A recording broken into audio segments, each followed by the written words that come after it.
YouTube, I am Michael James, and if you've ever wanted to improve your oil painting, watch this video.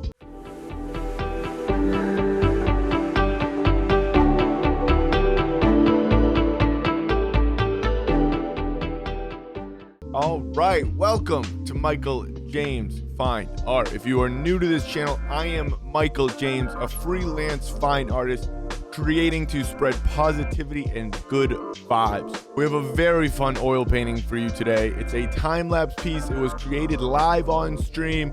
We're gonna break it down for you step by step, talk about what we were thinking, what we were doing, the marks we were making, and how it all came together, piece by piece. We're not gonna take any more of your time. I need you to do a few things first before we get into the video. 1, like that video down below. 2, subscribe for more awesome content. And most importantly, stay healthy, stay happy.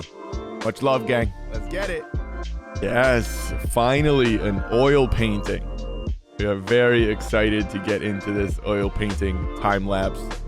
And it was completed live on stream. We will put the link to the full stream down below.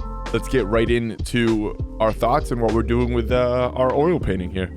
We start by toning the canvas, then kind of go in brushing away some of the paint with a paper towel.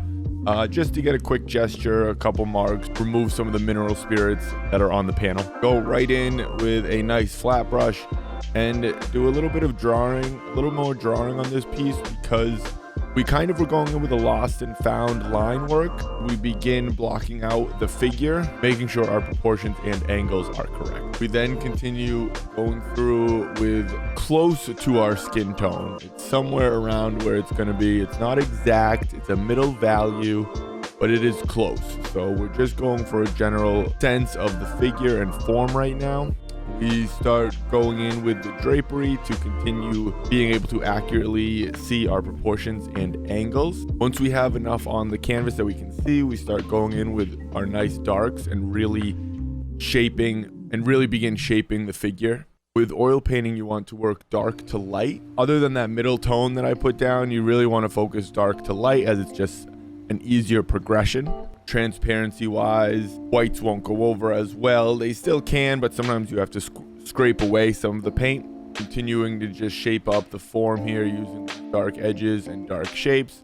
All I'm doing as I'm looking at the figure is going through and seeing triangles, cylinders, rectangles, ultimately color and value shapes that I see. I am trying to put them onto the panel as I see them. I try to work in almost a concentric circle style where the figure gets completed at similar stages. This helps me see my values, my proportions, and my angles, rather than finishing up one section and moving on to the next and having the next section be incomplete or wrong, and then having to rework section by section. So here I'm trying to develop more of the drapery and the arm so that I can continue seeing the overall form. I'm going in and softening some edges, adding a little bit of a mid-tone, softening some of my darks, continuing to shape the form.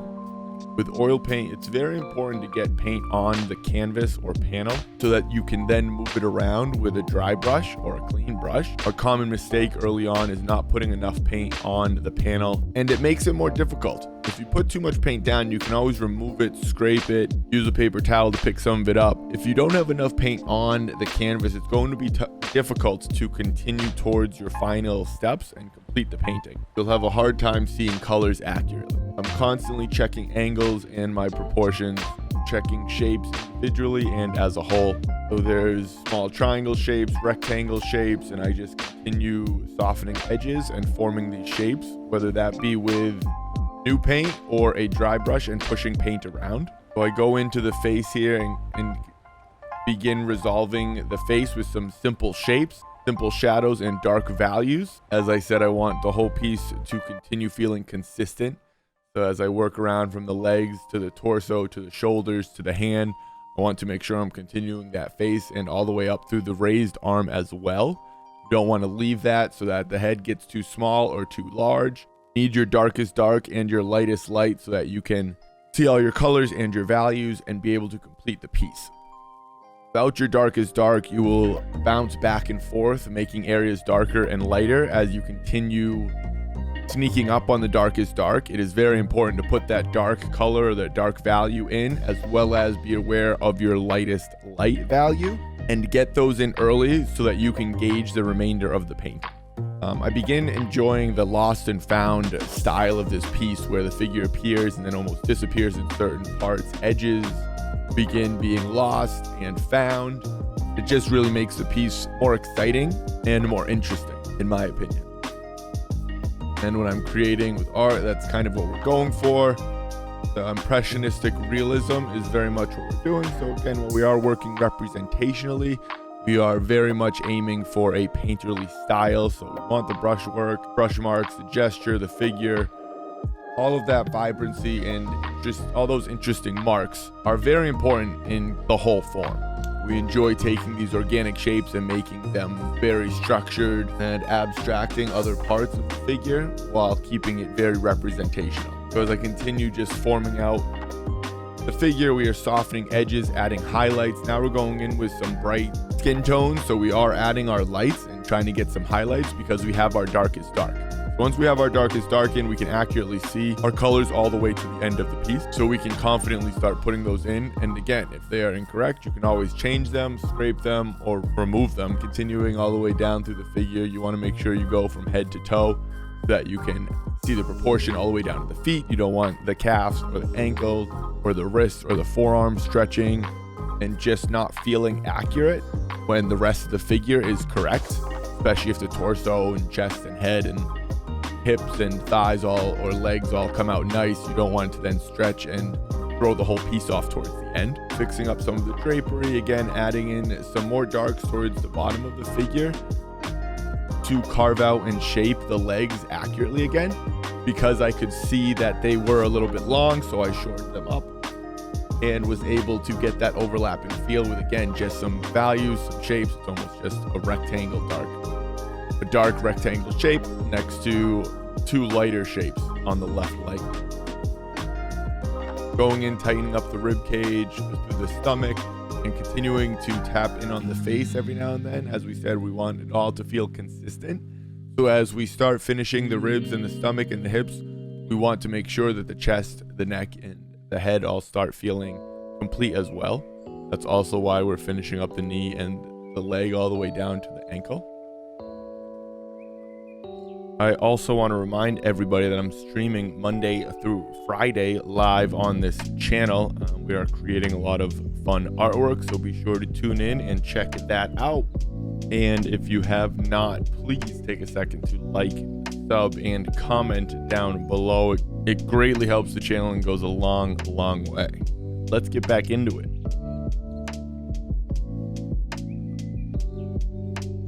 So we continue adding the accurate colors and appropriate values here. Again, because we have our darkest dark, we are finalizing the rib cage. We're really trying to shape that rib cage, showing the bones under the skin as it forms the figure into the hips and the stomach there. We're continuing to just soften our edges as we form the shape so that the figure does roll and turn away from the light. You're gonna have your brightest lights on planes facing the light, and as it turns, depending on if it's a cast shadow or a form shadow, a cast shadow will have a sharper edge. A form shadow will be much softer, rotating with the form. Going in and finalizing the face. We had a lot of information there, so now we wanted the final couple marks. We can finish that up and continue tweaking the rest of the figure, getting closer to the final product. We really had a lot of fun with this piece. We enjoyed the process. Face was fun. We kind of worked back and forth. It was very small, so we had to make sure that the shapes were accurate, and we kept squinting down to see the larger shapes rather than each individual small shape broken up by all the hundreds of values. We wanted to simplify it and make it 3 to 4 values throughout the whole piece, especially throughout the face where the marks had to be even smaller. So now we are going in and again shaping up the face with the darkest darks around it, now that we have the accurate form. And at this point, we're using almost a dry brush to push around all the paint that we have on canvas or on the panel. In doing so, we can soften up our edges and really push the form and really continue shaping the outside edges.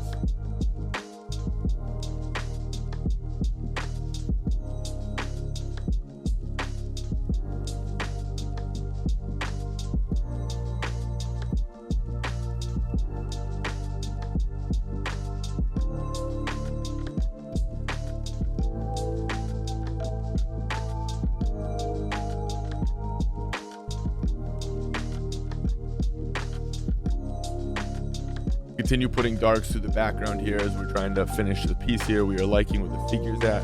Now we're thinking compositionally, where we want the eye to go. We need the darks to move the eye through the figure, as again, we're using a lost and found style on this piece, so that the figure appears and disappears. We have soft edges and hard edges, moving the eye from top to bottom. So it was very important that we put those accurate darks behind the figure, so it made sense why the edges were being lost and found throughout the whole piece. So again, we're finishing up the edges, working back down towards the calf and the ankle so that the piece feels complete. We're beginning to get close to the end as we're using a small soft brush and just really tightening up the hip and the rib cage. It is very important to accurately portray the ribs and hips. Our final lightest lights are going down so that we can see our darkest darks, and our final edges are all complete. Throughout these last couple of marks, it's important to be very careful and not put anything down that's too large of a mark, just subtle changes at this point.